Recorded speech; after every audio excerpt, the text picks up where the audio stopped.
భక్తి భాస్కరం ప్రేక్షకులకు నమస్కారం, స్వాగతం. శ్రావణ మాసం ఎంతో పుణ్యప్రదమైన మాసం. ఈ శ్రావణ మాసంలో ప్రతి ఒక్క తిథికి ఎంతో ప్రాముఖ్యత ఉంటుంది. ఇంకా చెప్పాలి అంటే ప్రతిరోజు మన ఉపాసన కొనసాగుతూనే ఉండాలి. లక్ష్మీదేవియా అంటే శ్రావణ శుక్రవారమేనా అంటే అలా కాదు. లక్ష్మీదేవి ప్రతి నిమిషం మన పక్కనే కూర్చుని ఉండాలి. అంటే ఏంటి? అపారమైన సంపదను మనం సంపాదించుకోవాలి. ఇల్లంతా ఐశ్వర్యంతో నిండిపోవాలా అంటే అది కాదు.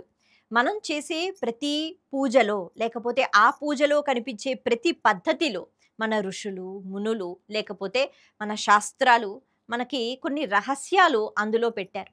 ఈ రహస్యాన్ని తెలుసుకుని ఆ పద్ధతి ద్వారా మనం పూజలు ఈ శ్రావణ మాసంలో ముఖ్యంగా చేసుకున్నట్లయితే మన పూజకి చక్కని ఫలితం లభిస్తుంది.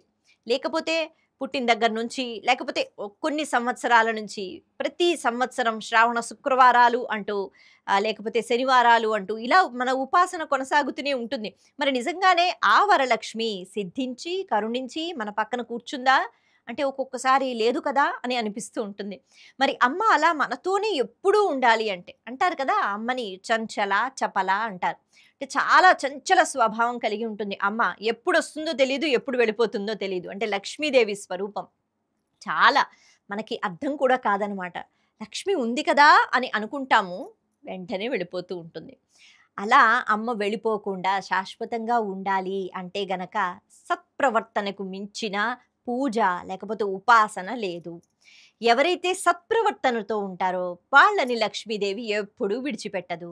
ఇంకొకటి ఏమిటి అంటే ప్రవాహం. ఈ ప్రవాహం అన్నది సరస్వతీదేవి రూపం కోరుకుంటుంది, లక్ష్మి కోరుకుంటుందట. ప్రవాహం అంటే నిలిచి అలా దాన్ని పట్టి ఉంచకుండా ప్రవహిస్తూ ఉండటం.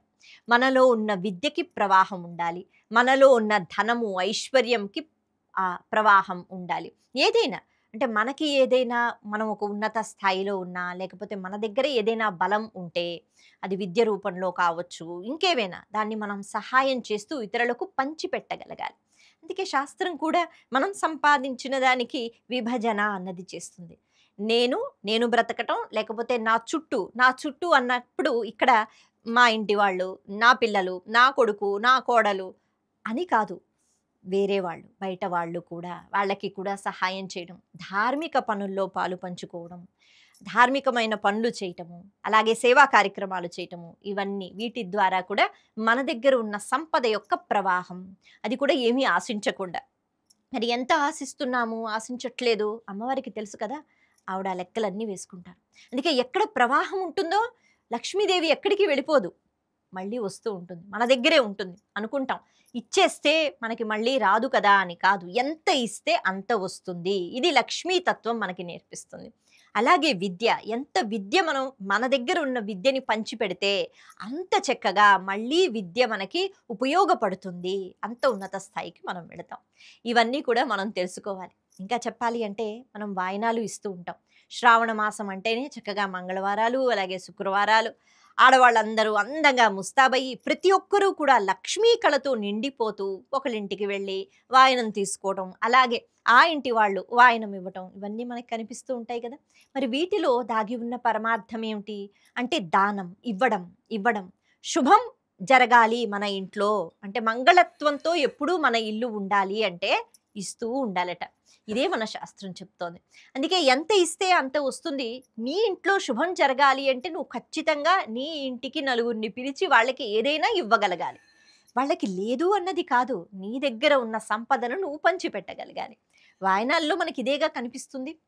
కాబట్టి ఈ వాయనంలో శక్తి కొలది కొంతమంది వస్త్రదానం చేస్తూ ఉంటారు, కొంతమంది ఉత్తినే తాంబూలం ఇస్తూ ఉంటారు, పళ్ళు ఇస్తూ ఉంటారు, పూలు ఇస్తూ ఉంటారు, ఏదైనా ఇవ్వడమే కదా. అయితే ఇలా ఇచ్చేటప్పుడు అంటే కేవలం నేను పూజ చేసుకున్నాను తల్లి నాకంతా శుభం కలగాలి అని అనకుండా, నాకు శుభం కలగాలి అంటే నేను ఇతరులకి కూడా ఏదైనా ఇస్తాను అనే భావనని మనలో నింపేటట్టుగా ఈ పద్ధతులు వచ్చాయి, ముఖ్యంగా ఈ వాయనం. అలా ఇచ్చేటప్పుడు మనం ఏం భావన చేస్తాము, అవతల వాళ్ళు అంటే ఆ ముత్తైదువు మనకన్నా పెద్దగా ఉన్నా చిన్నగా ఉన్నా లక్ష్మీ స్వరూపంగా భావన చేసి ఆ వాయనం చేతిలో పెట్టి మనం కాళ్ళకి నమస్కారం చేయటం అన్నది చూస్తూ ఉంటాం. అంటే ఏంటి, ఆ ఎదురుగా ఉన్నవాళ్ళు లక్ష్మీదేవి, ఆవిడ చిన్న అయినా ఏమైనా కూడా ఆవిడకి దండం పెట్టాలి. ఆవిడ కూడా చక్కగా లక్ష్మీదేవి నాకిస్తోంది అనే భావనతో పుచ్చుకోవడం ఆవిడ కూడా ఆశీర్వచనం చేస్తుంది. ఈ పద్ధతిలో ప్రధానంగా నేను వాళ్ళకి ఎంత ఇస్తున్నాను అంటే చాలా వైభవంగా ఇవన్నీ పదార్థాలు కొన్నాను, అలా ఇచ్చాను అన్నది కాదు. అక్కడ ప్రధానంగా మనం ఏ భావనకి విలువ ఇవ్వాలి అంటే అవతల వాళ్ళు లక్ష్మీదేవి అంటే భగవత్ స్వరూపం. నా ఇంటికొచ్చిన వాళ్ళు నా దగ్గర పుచ్చుకుంటున్న వాళ్ళు భగవత్ స్వరూపం అనే భావన ఉంటే ఖచ్చితంగా నేను వేరు, అవతల వాళ్ళు వేరు అనే భావన రాదు. అంతా ఒక్కటే అనే భావన వస్తుంది. ఈ భావన అలవాటు చేస్తే ఆ చుట్టుపక్కల ఉన్నవాళ్ళు, లేకపోతే అప్పట్లో ఆ ఊర్లో ఉన్న వాళ్ళందరూ కూడా ఒకళ్ళింటికి ఒకళ్ళు వెళ్ళి వాళ్ళు వాయినాలు తీసుకోవడం అలవాటు చేసుకునేవారు. అలా అందరింటికి అందరూ వెళ్ళినప్పుడు అందరూ లక్ష్మీ స్వరూపాలతో ఉన్నవాళ్లే. అంటే అంతటా భగవంతుడు నిండి ఉన్నాడు. అమ్మ ఎక్కడ లేదు, అందరిలోనూ ఉంది.